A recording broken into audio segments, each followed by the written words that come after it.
Good evening. It halfway worked again. It shut off without warning me anyway, but giving me any pre-warning, I should say. But welcome to Let's Talk Shop with Russ. Man, there's a big delay between, um, Yeah, yeah, like 5 or 6 seconds delay. I'm actually shocked as to how long it is, but uh, thank y'all for watching tonight. And if you would, and you get a chance, subscribe. I would appreciate it. And give me a thumbs up. I like thumbs ups. And if you'll hit the little bell at the top, it'll notify you anytime I have a new video or we go with a live stream. So we're still looking for people to come on Saturday nights. I've tried to contact a few people and without any success. So if you're interested, let me know. I think Jim's made a couple of contacts. So like I said, if you hear of anybody or somebody strikes your interest, send them a little thing saying, hey, we'd love to have you on the show. So we'd like to have you. Lynn's Handcrafted Wood Signs is out there. James Parker, Michelle Marcoux.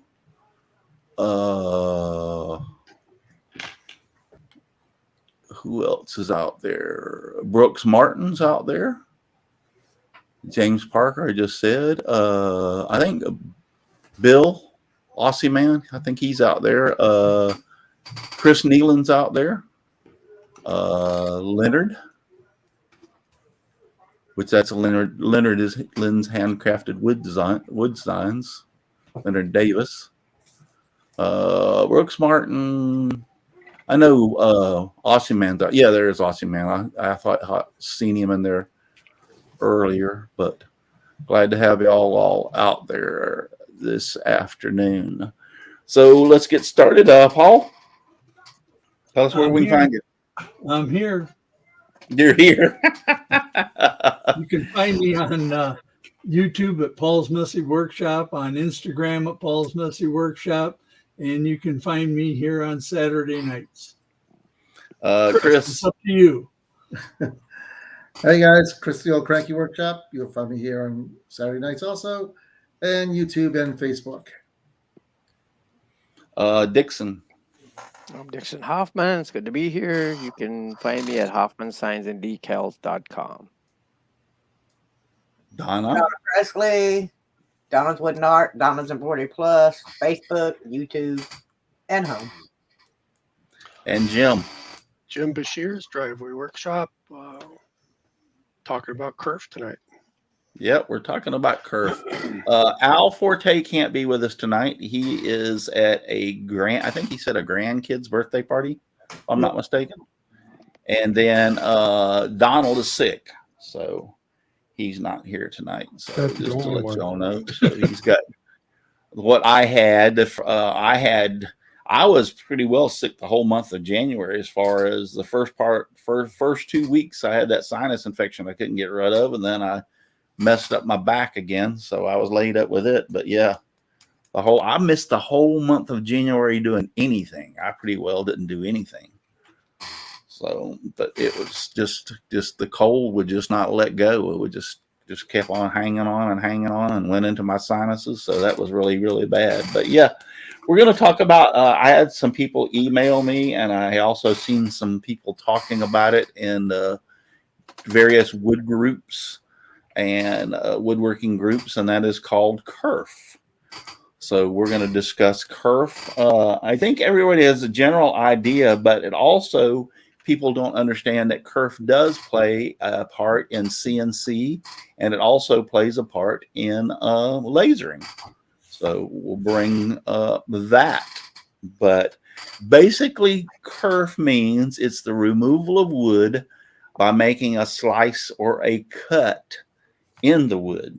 So in other words, if I slice or cut into, regardless of what I use, this is a hacksaw blade, which is really probably one of the thinner blades other than a scroll saw blade that you can use.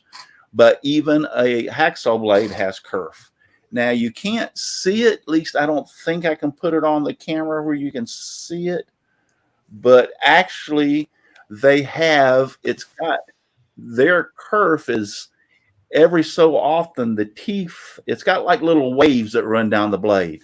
So every so often, so many teeth are bent in or out, or to the left or to the right of the blade. So I can see it with my eye, and it's like every 5 or 6 teeth are bent out a little bit to the left, and the next group is bent out a little bit to the right, the next is out a little bit left.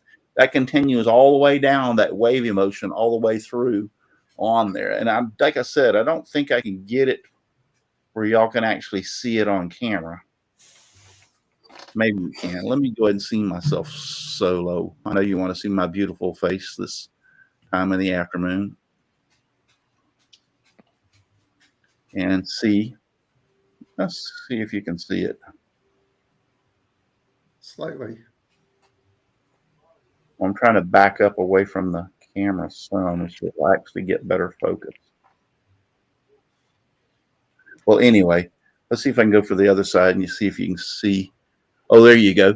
Look at the blades. The blades are up here, and if you look down the very top of it, you'll see the wave, how that thing's bent all the way down. So that is actually the kerf. The teeth themselves, yes, they play a part of the kerf because of the size of the teeth naturally, but that also that waviness of the set of them inside and out on the blade is part of the kerf too. So, and how it kind of like, well, let's just go with you. Now this is a Sawzall. demolition saw, huh? Sawzall blade. Sawzall. I couldn't even, I'm like totally. That's a Couldn't think of the bimetal word of it. blade, so it'll cut about anything. Yeah, this thing is a demo blade. It'll cut just about it. It'll cut through nails or whatever. So I brought this in because it's got bigger teeth, and it's naturally now you should be able to see how the teeth down the blade are offset. Big kerf. Yeah, you can. It's not gonna zoom in real good, but you can see how they're offset to the left and to the right. Now in this, it's every, let's see if I can see how many. It's every so many teeth are set like that, not a whole group. It's like every 1, 2, 3, 4, 5 teeth are set different. So you can look down at it and see that they're set in a different position. So like I said, it's not only the size of the teeth that make up the kerf, but it's also how the teeth are set at their angles that make up the kerf. And some of that is for the reason is to get the sawdust out of the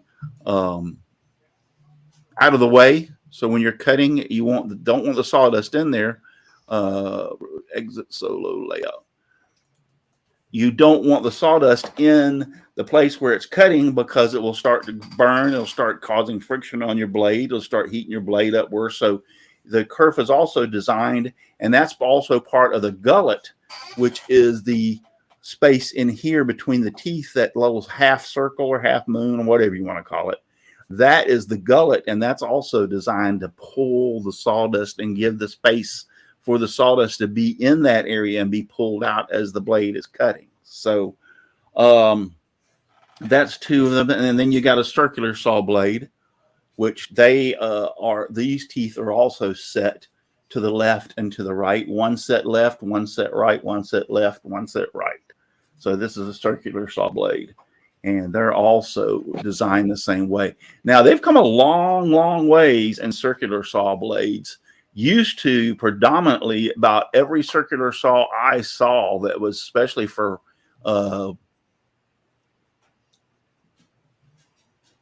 what is it? What? Yeah, teeth offset is part of the kerf. I beg to differ with you. The teeth offset makes up the kerf. If it didn't, then why would you use it? And it makes a difference in the width. So it is the set of the teeth, the set of the blade, or the set of the teeth in particular, but it definitely makes up part of the kerf. because it's removing material. How can it not make part of the kerf up? And the definition of kerf is removing material, period. So yes, it's part of it. I'm sorry. But yeah, the set of the teeth is the angle at which they bend them in or bend them out to a degree, whether it be like a 0.25 millimeters or point whatever. Yeah, that's the angle at whatever they bend the teeth. And the stronger the angle, the wider the kerf. The wider the teeth, the wider the kerf. But anyway, going back to what I was going to say is they've come a long ways. I buy these cheap. These are as cheap as you can get them circular saw blades for stuff when I'm going to be doing what I want to call crap wood. If I'm going to be going in and doing some remodeling, or I'm going to be doing something like that where there's a possibility of nails, but I still need to use my circular saw, I'm not using no $30 or $40 saw blade. I'll go in and I can buy these for like 3 or 4 of them for like $10. And these are what I use for demoing on a circular saw. Because if I ding it and it breaks a tooth or whatever, I throw it away and put a brand new one on there. So I keep these in all the time. And when I say cut crap wood, they're great for cutting. Now they don't last as long, stay as sharp as long, but they're great for cutting pressure treated. And like I said, you use them, throw them away. So, but that's what it is. They're so cheap that they're nice when you cut through a hot wire. You cut through a hot wire and you hit 20 amps. Well, you didn't waste nothing. Yep, you ain't wasting anything. And like I said, I catch them on this. I think these came from Home Depot, if I'm not mistaken. They may have come from Harbor Freight. I don't remember. I think this was a 3-pack at Home Depot for like $10 or $12 for 3 blades. And I'm like, yeah, that's for me. I take them and use them and throw them away. I don't even worry about sharpening them. When it was in the trades years ago, I used to call that a circuit breaker finder. Yeah. Go back to what I was going to say about they made a big change in circular saw blades over the years. And what I mean by that is, years ago, when you would buy a circular saw blade, just about every one of them between the teeth set, the kerf, and the size of the teeth, the kerf, was 1/8 of an inch. You can pretty well guarantee that it's going to be 1/8 of an inch. So that being said, so if you buy a 8-foot 4x8 sheet of plywood and you decide you needed 2 4-foot pieces, you're not going to get 2 48-inch pieces. Okay. Because you're going to be taking about 1/8 of an inch out of the center of that. So therefore, you're going to be losing at least a 1/16 of an inch. And depending on how good you can cut or how good your table saw is set up, you're going to be losing at least a 1/16 of an inch on each piece. The same way if you rip it down the middle, you're not going to end up with 2 2-foot pieces. You're going to end up with either 1 2-foot piece and the other a little shorter, or you're going to have to compensate and have some of them lose their a 1/16 of an inch on each side. But they've come a long ways, and the saw blade that I use, I didn't have a chance to go out there and get it, but I can send you the information. But like this one, this is actually not 1/8 of an inch. This is a little bit thinner than that. This is, I would say, probably. Oh, I don't know. Maybe if it says on here, but I know it's not 1/8 of an inch. I'd have to have my. It's probably 3/32 or something like that. Yeah, I'm thinking it's 3/32. 1 millimeter. 1 millimeter. Yeah. 1 millimeter. Yeah. But and years ago you couldn't buy these thin of blades. They didn't make them. They didn't exist. I know when I started out in construction and went back in the 70s and 80s, that's it. 1/8 inch was all you got. I mean, there was hardly any thin blades, and now they're all over the place. So, but you deal with kerf, and you have to look at it in that way. Is you want especially when it comes to if you're buying hardwoods, you want to get the thinnest saw blade that you can get to cut those hardwoods. Because think about it. If you're go back to the 1/8 of an inch.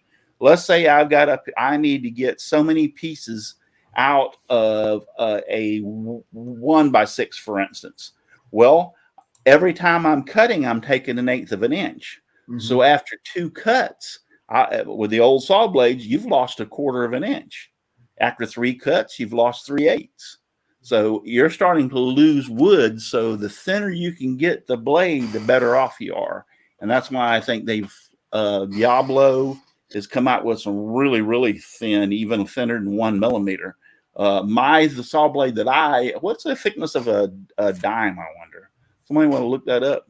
But the blade that I use on my table saw is less than the thickness of a dime. So I don't know what that is. A dime has to be 1 millimeter or a little bit more. It's less than 1 millimeter then, so the thickness of mine. Now, that being said about kerf, people sometimes do not understand that kerf plays a part in, what is the thickness of a dime? 1 millimeter. Is 1.35 millimeters. Okay. 1 millimeter. There's a millimeter. Okay. Okay. Just a hair over. Yeah, the one I use 1.35 millimeter according to the U.S. Mint. Oh, there you are. See, I'm reading on my plastic one, just a hair over.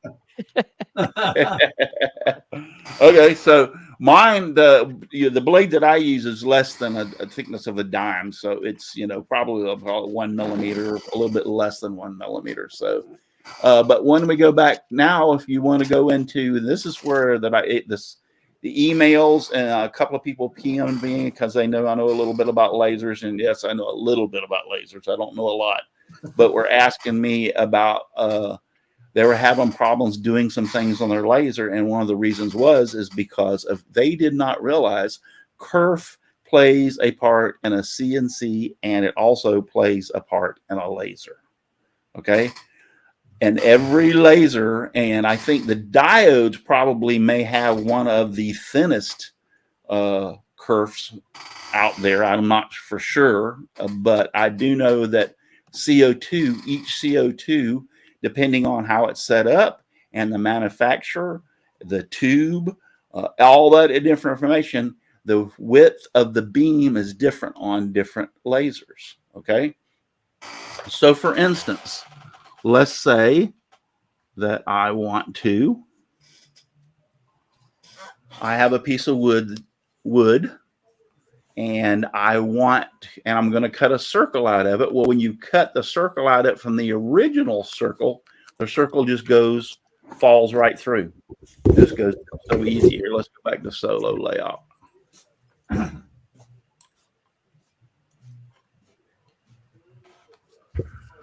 Because of the fact the laser beam itself, and if I get it in the right position, you can actually see the lights behind it. So now this is a 4-inch. So it's got a wide beam, which I was using it for cutting some other stuff, which I didn't care. But you would want a thinner beam if you're wanting to really make I would say is an inlay. But you see, notice how it falls through. That's the kerf of the laser beam. The circle is because of the kerf, the width of the laser beam. The circle is smaller than the original hole. Okay. Well, that's not going to work too good if you want to do an inlay of a different type of wood, because if you use the same size. So what you have to do is you have to either use an offset, or you may have to know what your kerf size is on your laser by measuring it, or just changing the settings and playing around with it to make the hole that you want to put the inlay in bigger, so to speak. So this is an offset of about 0.06 on my particular laser, and that's still almost a little too loose, but it's not really falling through at the same aspect. I can move it, but still that's a little almost too loose. I would need to go up even more than that to make for a good inlay, because what you want to do is you want to actually have to put force to push this thing into the hole so that it gets a nice solid, there's no gap, or the minimum of gap around it. So in your laser, the reason what you're going to have to do if you're going to want to make an inlay or something, you're going to actually have to go in either in your, let's say that I'm using Corel Draw, or what's the one that Adobe uses? Photoshop. No, not Photoshop. It's can't think of the name of it right now. But it's a vector graphic program. But anyway, I use Corel Draw or Inkscape. You can do it with either one. So you're going to have to either make your circle bigger to fit in here, or if you're using Lightburn, you can go into tools and you can go into offset.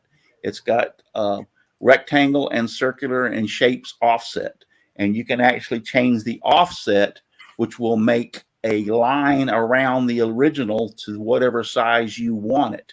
Now, once you make that offset, you're going to have to delete your original, because of the fact it'll want to try to cut both of them or cut one of them. So once you make your offset, which in Lightburn on this one, for instance, I used like a 0.06 to make this one. It's fairly tight still. I would want it to make it a little bit even more tighter than what it is. But use your offset. Once you get your offset done, then you need to delete your original, and then you can cut your offset piece out, and it should be a much tighter place than that. Now, the same is true for whenever you're making an inlay using a CNC. You have to be aware of the bit size and where the bit is cutting in order for an inlay, and it uses an offset also. The different sizes of bit uses a different offset. The different CNCs uses a different offset. So all those things you're going to have to make adjustments for to make the fit as tight, just as tight as you can get it. Now, there's a box program out there on, if you just type in making laser boxes, and there's a box program out there on the internet that you can use. It's called boxes.py. Boxes dot what? PY. Boxes.py.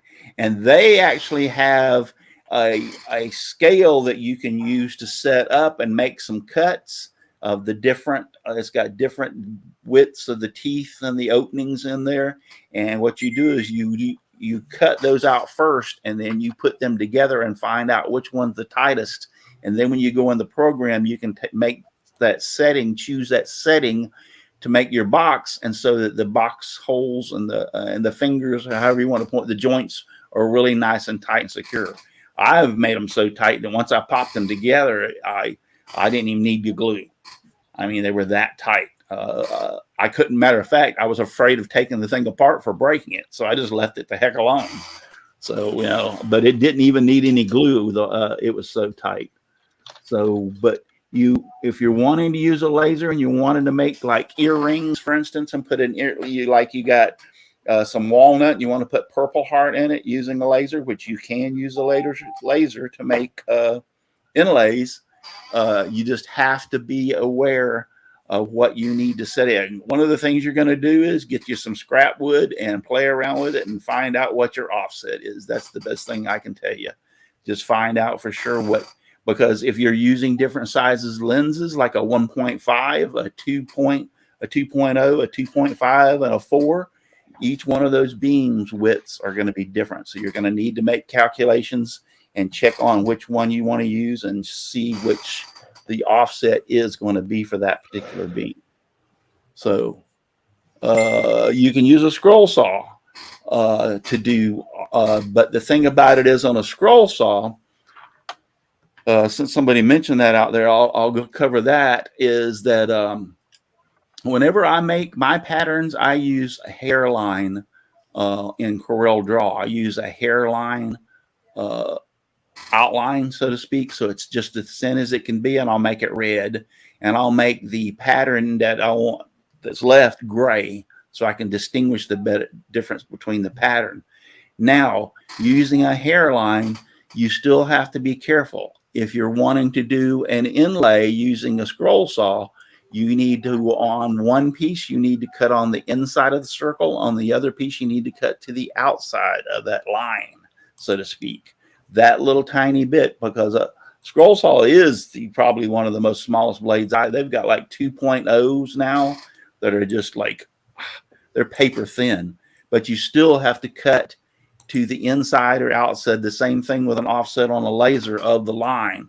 For instance, if I'm going to cut my hole out of one piece, I'll cut to the outside of the line on it, and then on the circle that I want to put in, I'll cut to the very outside of the line on that.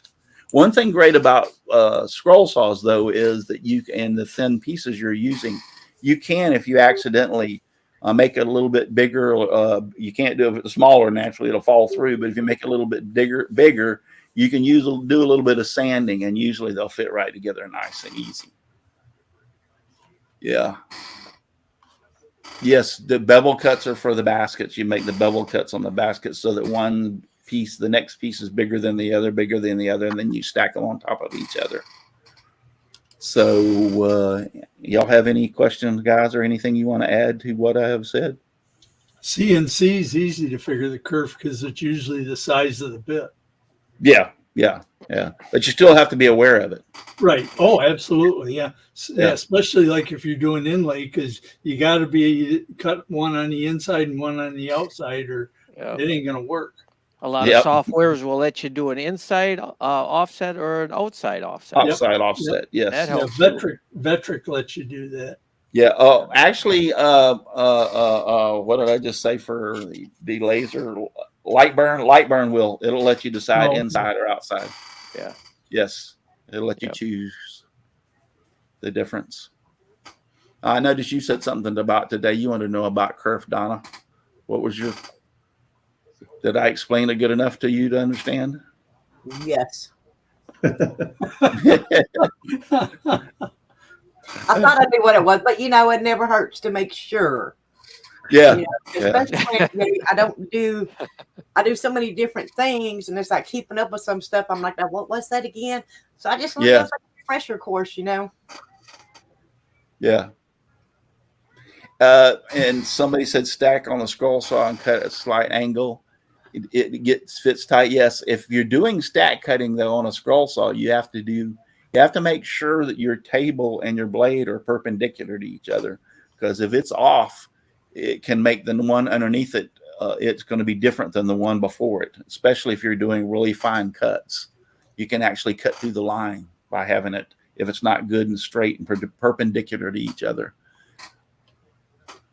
And I'm not talking about the level of the table itself. It's the blade has to be at a 90-degree angle to the table.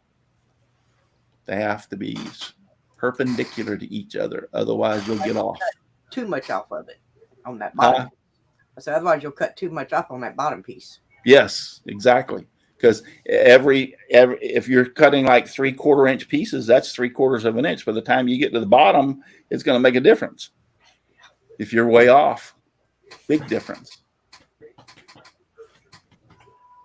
One question: whose chair needs a WD-40? It's mine. Okay.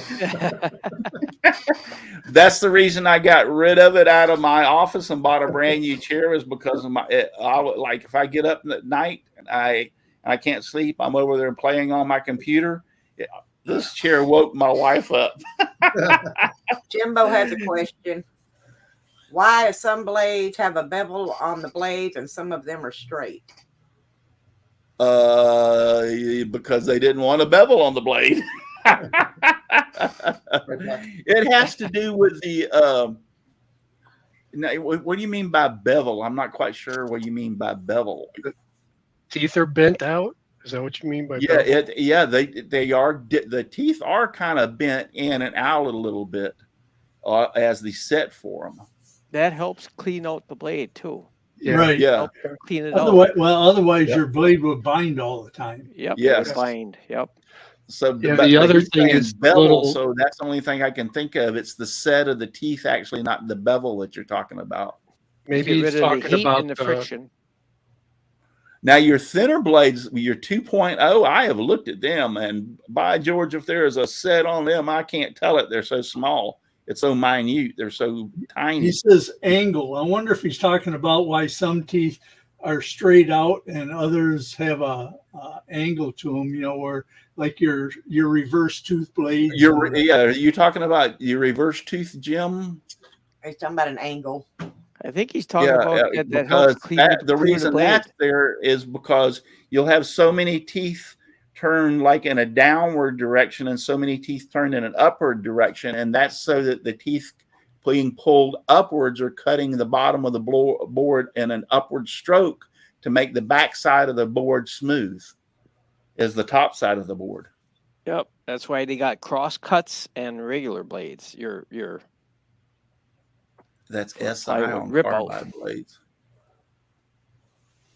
Okay, you're losing me because there's no carbide blades if you're talking about scroll saw blades.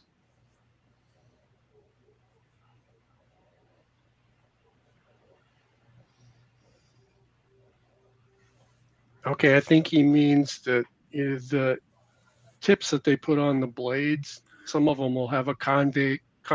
Okay. That's just pattern to them. That's the manufacturer, and then that's like the rake of the blade, just the way that they're made. Different manufacturers do different things to their blades to make them cut more smooth, to make them, have outdo the other person. Some of them will give you a flat bottom kerf, and others will give you a TP shaped kerf, and it depends on the blade, what it's meant for. If you're using them for just plain cut, and it's not that big of a deal. Now, if you're using a table saw blade to make a rabbit, for instance, now that's when it comes in, and you want the tooth of the blade to be flat. You do not want a curve or an angle or anything on it. Usually, the only ones that have a flat bottom. Usually, the only ones that have a flat bottom is either a rip blade or a dado blade. Right. Yeah, I was going to say the dado stacked dado sets. If you'll look at them, all their teeth are flat, right? For that reason, to make the bottom flat. So, in other words, if you had a blade that it was more pointy at the end, and you try to make a flat bottom, it's not going to make a very good flat bottom. These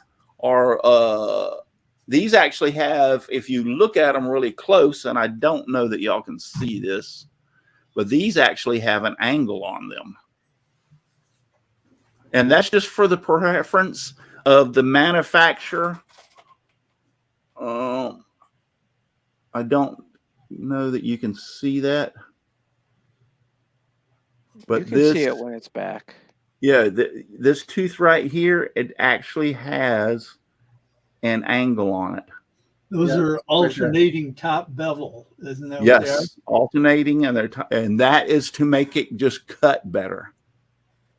One's going left and one's going right. One's going left and one's going right, but it is a bevel on the tooth.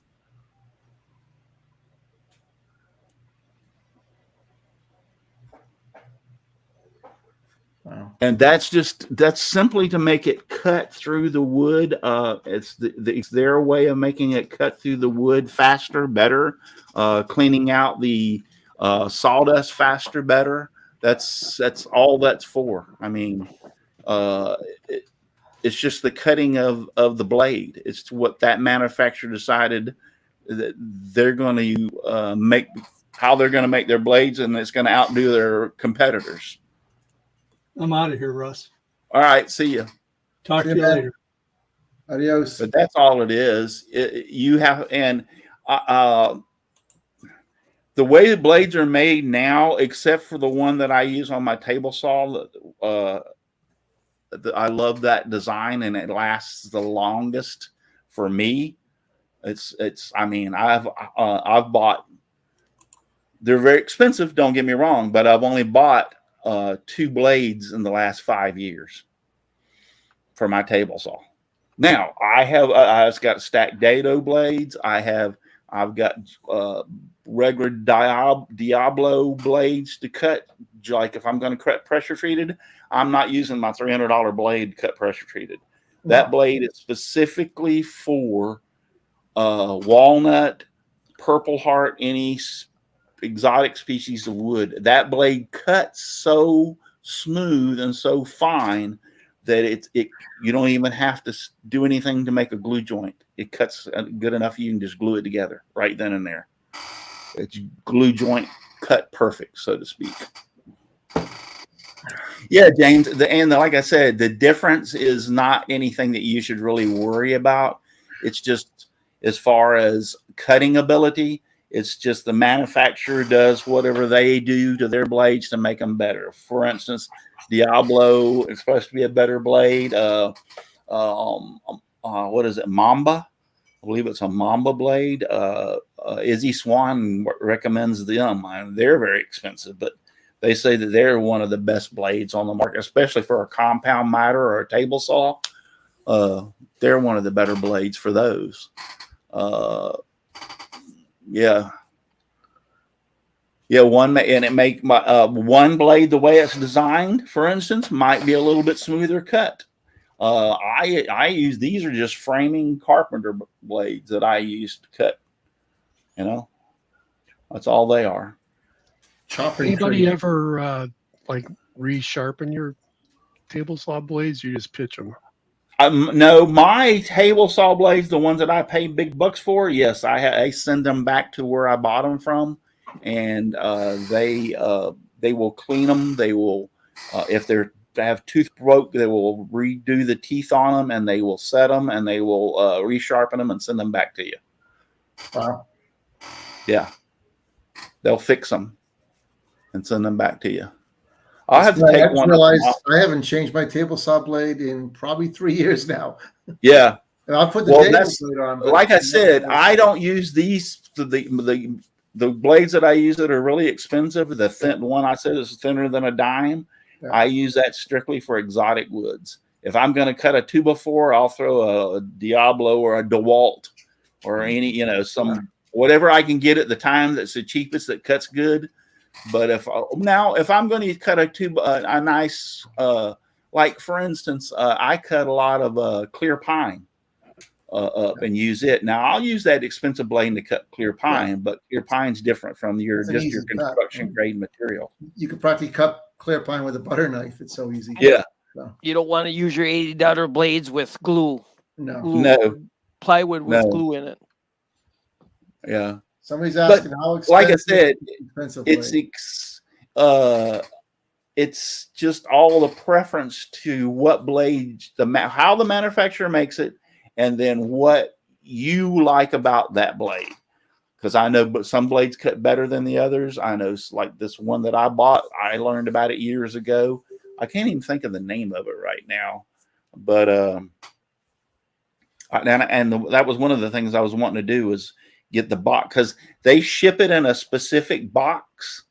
Okay, so you have to save that box if you want to send it back to them for repair or under warranty and all that other stuff, because they won't take it any other way. They tell you, you don't send it, and just don't send it in anything, because we'll refuse it. We won't. Right. We'll void the warranty. It has to be sent specifically in that box, because it's actually got a cutout in there where the blade sits and it holds it in position. And then it's very well packed and very to keep from bending. So yeah, they won't accept it unless it's back in the original box it came in other words, to send it back. The one question in the chat: you can pay up to $200 for one blade. Yeah, I would have to send. I don't know. How much did you pay for that real expensive one you've got? That was a question out there. Well, the one that when I first started buying them, they were like $289. Wow. Yeah. That's a serious blade. Well, first off, it was the thinnest blade on the market at the time. It was carbide tipped. And because it was thin, a lot of the problems with the thinner blades is because of the fact they warp very, very easy. Well, this blade actually has a heat sink on it to keep it from warping. It has two brass plates that are on each side of the blade down at the before it goes on, and it's actually in other words, it won't go all the. You can't run the if you put a thin kerf in your table saw, like zero kerf inlay, it won't go through because the blade gets wider at the base because of the heat sink to keep it from working. Oh, okay. Yeah. I want to type in something real quick just to see if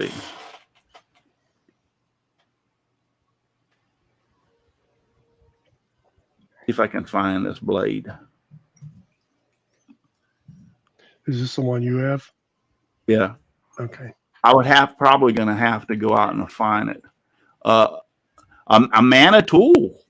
They got blades for $245. Yeah. 96. Yeah.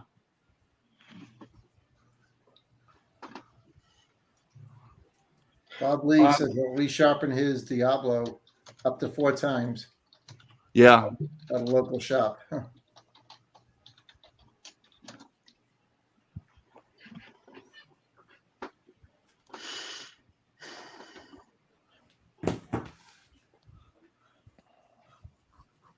It's funny. I just realized that. Yeah, I don't even see.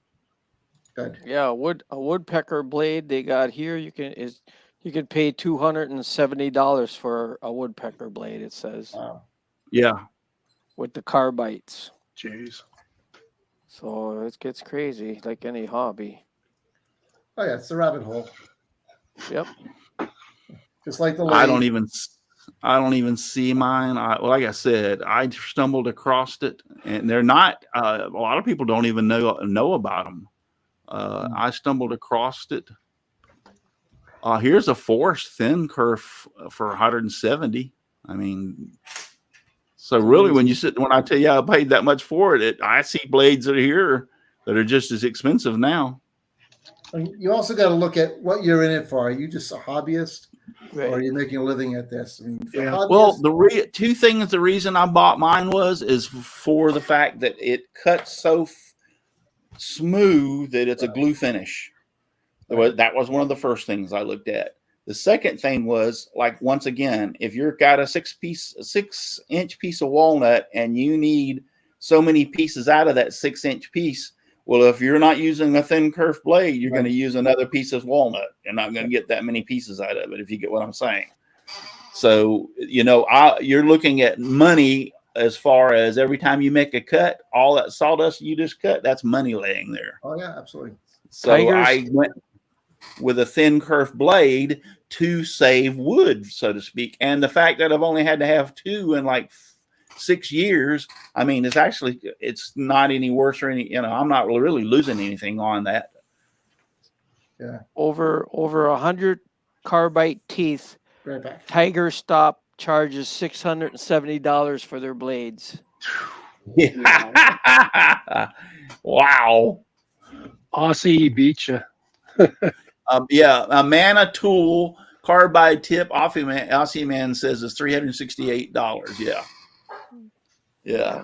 Tiger Stop, $670. Brooks Martin asked how much did it cost to sharpen, and I can't tell you that because I don't know of any company per se.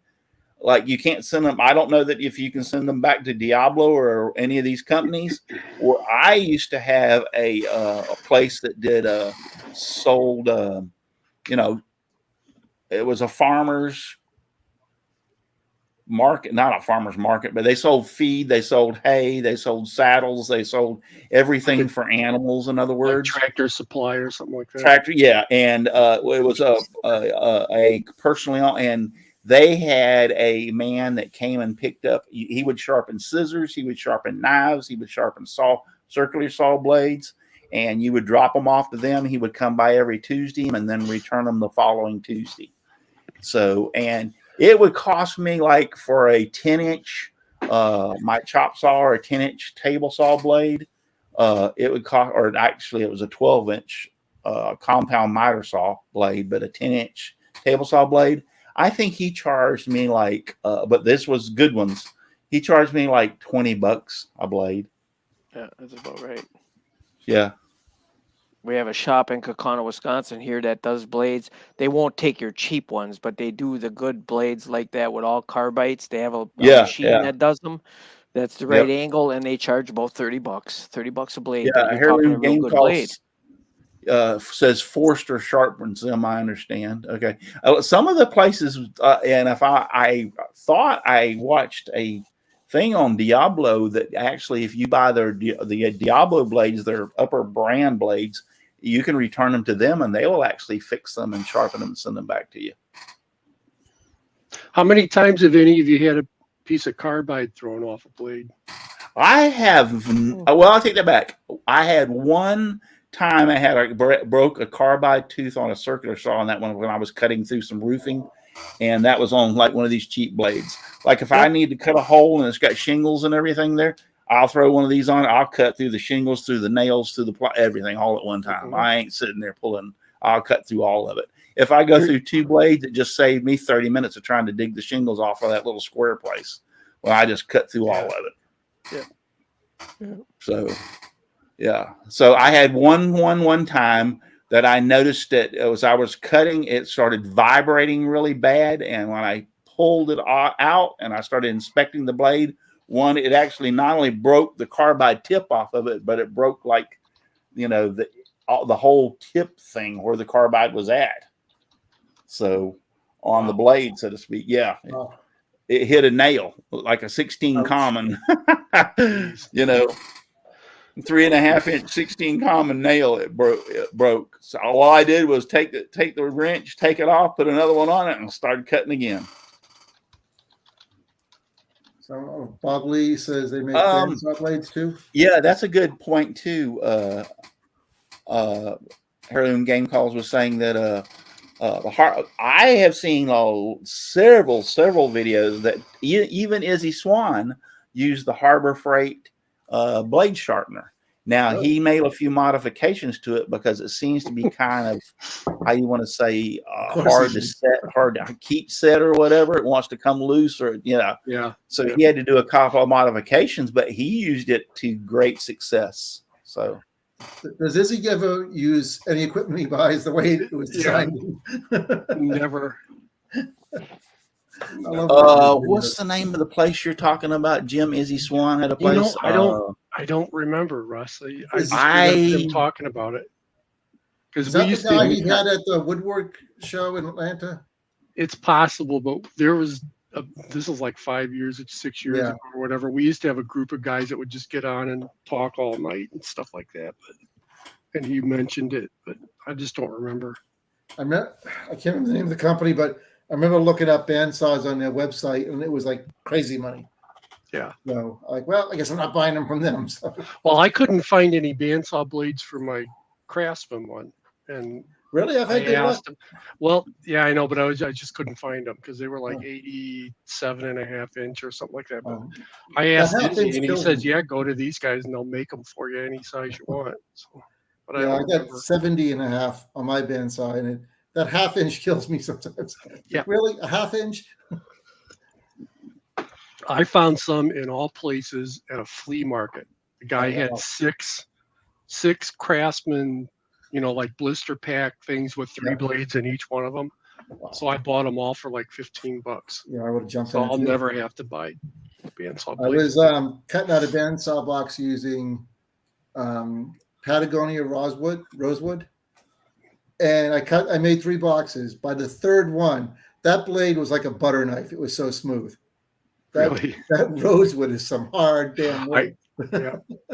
It was literally burning its way through it by the end. So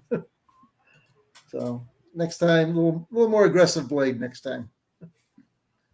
Babinga is that way. But Babinga also is not only hard like rosewood, but it also has oil in it, which makes it a pain in the butt to cut. Yeah, your cleanup is a bitch afterwards. Hey, James said there's a shop in Ocala, Bandsaw Blades Inc. Russ, you know about that one? No, I did not know about that one. Make a note to myself to look it up.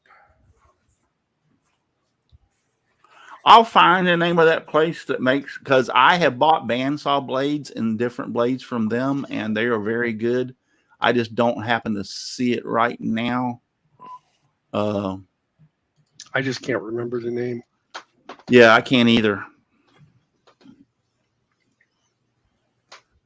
They're the ones that had the it was the off-road vehicle at the woodwork show, right? Yeah, they were at the woodworking showroom that one year. They sponsored us, and we all were supposed to. They didn't realize there was as many of us as there were, and they were kind of complaining that we were all hanging around at their booth, and they were supposed to be our sponsor. Yeah, I remember that. Yeah. Yep. Oh, sorry. I think we I'm were looking half through the show that year. Yeah, I'm looking through my emails, but I don't see anything right now, and I don't want to take. I'll find it. I can find it and let y'all know. But they make their own bandsaw blades, so they can make them to your whatever size you need.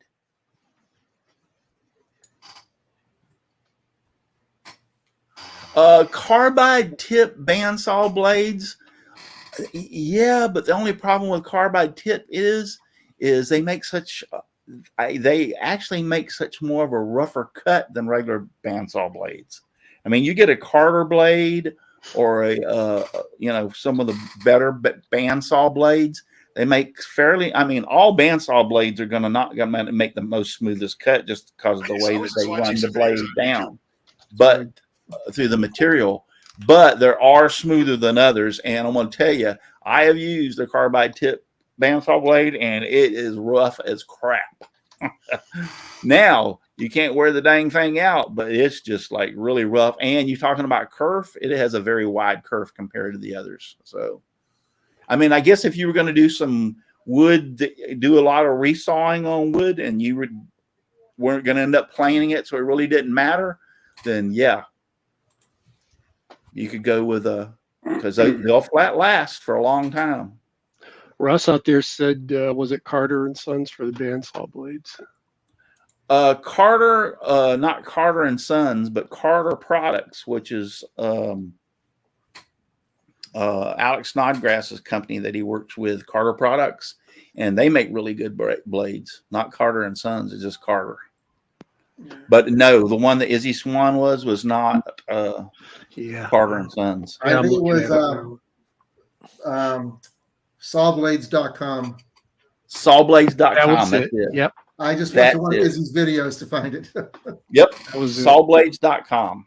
And they're and I got news for you. I bought. They were giving away circular saw blades at that same Atlanta woodworking show, and I used their circular saw blade, and it was a dang good blade. Their website looks dead. No, the server can't find it. So sawblades.com went out of business. I'm guessing. I just get we can't find that site. I got it up right away. Did you? All right. Yep. I'll try again. They weld their own blades. It says here you can get it custom size, chip carbide bandsaw blades. Yeah, that's them. Yeah, the other one was Supercut blades that makes custom. Yes, they're Supercut. They're still open, Chris. Yeah, that was the other one. The one that was sawblade. There it is. Yeah, the Supercut blade. Yeah, that was the one that but they can make all kinds of blade. We should see if we can get one of their guys on here.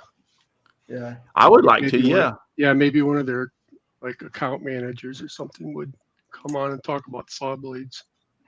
I know what I did. I put an S on the end of saw blades. I found them now too. Yeah, sawblade.com. Yeah. Cool. Yeah, maybe we get them on. They got blades. Listen to this. The triple chip bandsaw blades make short work of high nickel alloys, titanium. Oh, okay. For its metals. Yeah. It's for metal. I was going to say triple chipped, but then I happened to realize it was talking about metal. Yeah, I don't have a lot of call for cutting metals every now and then. No, I don't either. But sawblades.com, yeah, I have ordered their blades and used them. They're good. Carter Products, I've used them. So Heirloom Game Calls has got another good place, but he's trying to get the site address up here for us. Yeah, it's cheap. I mean, unless it's I buy an expensive blade like the blade I have on my table saw. To be honest with you, nowadays it's just as cheap to throw them away and buy another blade. Yeah, unless you've got, like I said, a high quality like that, a Mana that was $300 and something blade or something like that. It's just as cheap to throw them away and buy another one. Well, those expensive ones are probably good for high volume stuff too. So if you're a shop, It is. You're doing. Yep. That's for that doing popular. We have them. It's for that popular Ellis metal cutting bandsaw. Everybody has a Ellis in their shop. Yep. We have a couple of them, and that's what them blades are for. We cut you could cut through any kind of metal with like butter. Yeah. Yep. Like I said, I'll have to find out. I'll post it in the description in here, and maybe even make I'll get the name of the place where I buy that blade that I have that I use that I like so much. We cut stainless steel, and if you cut that with an ordinary blade, you'll smoke that thing. Yeah. Stainless steel tubing we cut. Trust me, I've cut stainless. I tried drilling through stainless steel with regular drill bits. Ooh, that's a I have a drill doctor, so I can sharpen them right then and there. But it's still, I had to sharpen it like 4 times to go through this like 1/8 inch stainless steel. It's a beast. Yeah. And then when you better have the right taps if you got to drill and tap it, or you're not. Oh yeah, it'll break a tap in a all day heartbeat. long. Yeah. Yeah, Saw Blades has got a whole page dedicated to Craftsman replacement parts. Yep. I got to put new tires on mine. My power switch broke on mine this week. On my bandsaw. Couldn't believe it. I made my own tires. We have this polyurethane orange flat stuff that you melt with a solder iron, and it put it together and it holds right together. And I made my own rubber rings for my bandsaw. Worked great. I found the site that Heirloom was talking about. It's forest.com for those blades. Yeah. A Mana tool makes a blade called Mamba, Mamba, and I've never tried one. It's thin curved. I'm going to order one just for the heck of it to see how it works for my 12-inch compound miter. But I heard that those are supposed to be really, really, really good. And they're not that bad priced. I'm looking at a 10-inch 24 teeth for ripping, and they got them on sale for $72.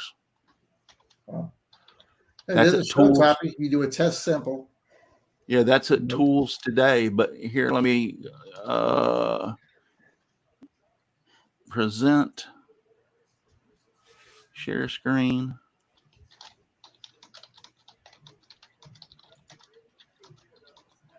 Share. Is that sharing my screen? Yep. Okay. So Tools Today. It's an Amana carbide tip, thin curved. Actually, they have several of them. Here's another one, combination.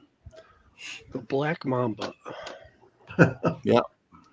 Most deadly. I've heard some really good things about these blades, and I wanted to try one. And like I said, their price is not that bad.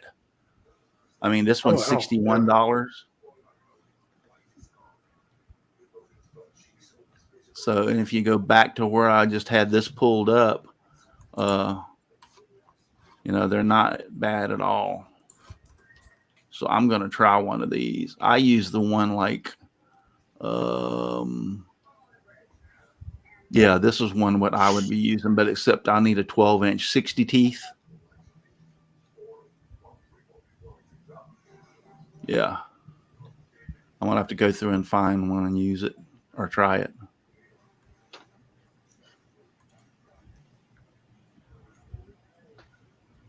let's see how I stop sharing.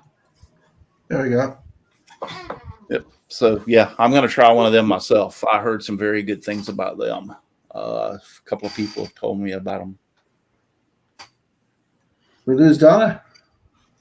Aussie Man said, slow your RPM right down, Russ, for stainless steel. Yeah, I heard. I read about that, and I was going slow. I wasn't going as fast, but it still was.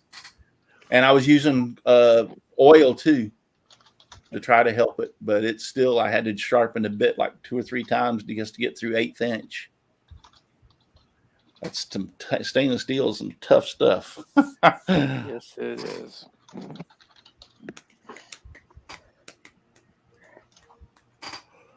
Okay, so that's it. I hope I explained enough about Kerf, and so you'll be able to understand it. And like I said, where I, yeah, that's a pretty good size. What is that? No, that's for heirloom. That's an A10. That's an A10 bullet. Wow. Without the depleted uranium in the front of it. Yeah. That's a tank killer. Yeah, it is. Yep. And the gun that goes by and goes. Yeah. Yep. I think it's so cool. And in that little it shot I said in that little it shot 3,000 bullets. Yeah. Just about. Yep. Yeah. Oh yeah, FB111. Yeah, God, the aardvark. That was a bad one too. But I'll tell you what, they were going to get rid of the A10 tank killer, and the military just threw a fit and said no. You can't get rid of them. Those are still useful to this day. They're putting new wings fly on under the them radar. You can fly under the radar. Fly under the radar. You can send some F-16s or stuff along with them to protect them, and they can just go in and murder those tanks. Yep. That's what my son worked on. Yeah, cool. He's got a gun barrel in his stand a chance with the Sidewinder missiles and then the gun. Yeah, a tank doesn't stand a chance. Nope. They need Star Trek shields to throw up to save them. Probably not far from those things. Yeah. Timber Wool, you mean Timber Wolf Blade? Dan Inge from Dan Inge Woodworking says, I had good luck with Timber World, but I think he means Timber Wolf. And yes, I heard good things about Timber Wolf bandsaw blades. Wow. Yeah, I heard some very good things about them too. I mean, it's when you're talking about blades, I mean, there's certain blades you definitely want to stay away from. For instance, Harbor Freight bandsaw blades. Yeah, they're a piece of crap, but it's really a matter of, finding, have friends or asking friends what they use and then trying them and then trying it.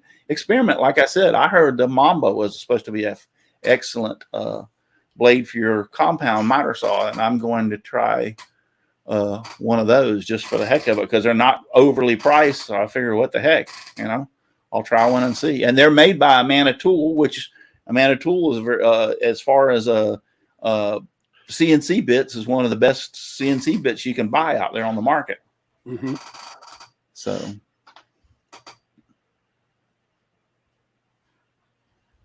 Anywho. Yeah. Right. Okay, guys. Well, we're out of here. Thank y'all for watching tonight, and I hope, like I said, I'll try to oil this chair up a little bit better so it doesn't squeak so much. Hey, and you complained to me about my chair about a year ago. Well, I don't know if you just noticed, but I just put this chair in here. It not only started squeaking, but I broke a wheel on it. Well, here where I sit in front of this computer, I don't roll. I mean, this chair stays in the same place all the time. Yeah. And so it's more comfortable than the chair that I had in here. So I decided to put it in here. I just got to flip it upside down and put some oil it up real good to stop the squeaking. But it'd do that right there. Yeah. And my wife would go, dang it, would you come back to bed and quit it? I'd be like, sorry. You just tell her you want to make sure she stays awake. So when you do come over. Yeah. So I went and bought me a brand new gaming chair. Ooh. Yeah, mine doesn't creak anymore. Yeah, I spent $400. I mean, the chair that I bought was $400 for a gaming chair. I got it for $189 on sale at Staples. They had a sale here back right after the first of the year, overstock sale, and I went up there and I got that for $100. And I was spending $200. This chair that I'm sitting in right now was $200. So I was like $189 to $199, but it lasted me for like 3 or 4 years. Yeah. Oh, no So, way. You got a pillow thing on yours. So when they had that gaming chair, the one thing I like about the gaming chair is the armrests go up and down and they go in and out so you can set them. And it's got a headrest that goes up and down, and it also has got the back goes back and forth. You can actually put it back like a recliner. So I was like, yeah, I'm going to try this. And it's very comfortable.